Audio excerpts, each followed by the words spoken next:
এত রকমের আপনার মারপিট গুলো তৈরি হচ্ছে। ছোট্ট ইকুয়েশনটা আমাদেরকে বুঝতে হবে, এই ধর্মের নামে এই খেলাটা, কেউ খেলা হবে মানে চালাতে চাইছে, আর তিনি চাইছেন ওই খেলায় তিনি রেফারি হয়ে 26টা পাঠিয়ে যাবেন। আমাদেরকে বুঝতে হবে যে অনেকদিন খেলায় আমরা প্লেয়ার ছিলাম, এবার আমাদেরকে রেফারি হতে হবে। যত রকমের খেলা হবে ওই খেলাগুলোতে আমরা রেফারি হবো। তোমরা খেলা হবে করে খেলো, আমরা রেফারি হবো আর খেলাগুলো দেখবো।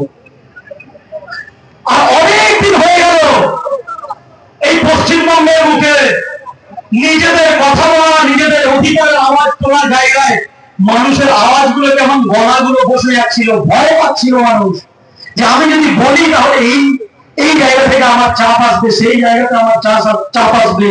আমি একটা ছোট্ট বিশ্বাসের কথা বলি, যদি তুমি পৃথিবীর কোনো মানুষকে ভয় না পাও, সেই বিশ্বাসী হয়ে তুমি কি করে একজন সাধারণ মন্ত্রী মিনিস্টার নেতা বলতে ভয় পাও?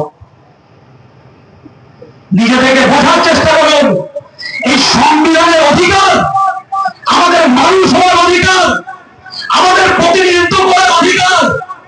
বাবা সাহেব নিজে বলেছিলেন, আমি ওয়েলথের জন্য, আপনার পয়সা করির জন্য, চেয়ারের জন্য সংবিধানের এই বিভিন্ন ধারা রাখছি না, আমি রাখছি যাতে সঠিক প্রতিনিধিত্ব হতে পারে।